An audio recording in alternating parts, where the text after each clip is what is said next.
অনেকের বাচ্চা বদনজর লাগে, ঘুমাতে পারে না, কান্না করে, মায়ের দুধ খাওয়া ছেড়ে দেয়, অসুস্থ হয়ে যায়, ডায়রিয়া হয়ে যায়।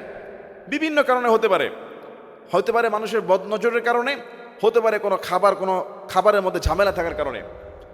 আপনি আপনার সন্তানকে এই দোয়াটা পড়ে ঝাড়ফুঁক করবেন, তাদেরকে ঝাড়ফুঁক করবেন। উঈযুকা অথবা আউযু বিকালিমাতিল্লাহি তাম্মা, যেভাবে পারেন এই দোয়াটা পড়বেন।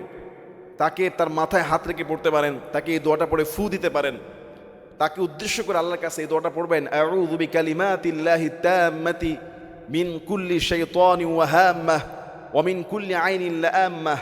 এই দোয়াটা পড়লে প্রত্যেকটা পিতামাতা তার সন্তানকে রেগুলার যদি ঝাড়ফুঁকটা করে, ইনশাআল্লাহ তার সন্তান যাবতীয় বালা মুসিবত, বদনজর, কুনজর, অসুস্থ হয়ে যাওয়া, বিভিন্ন রকমের সমস্যা বাচ্চারা পড়ে যায়।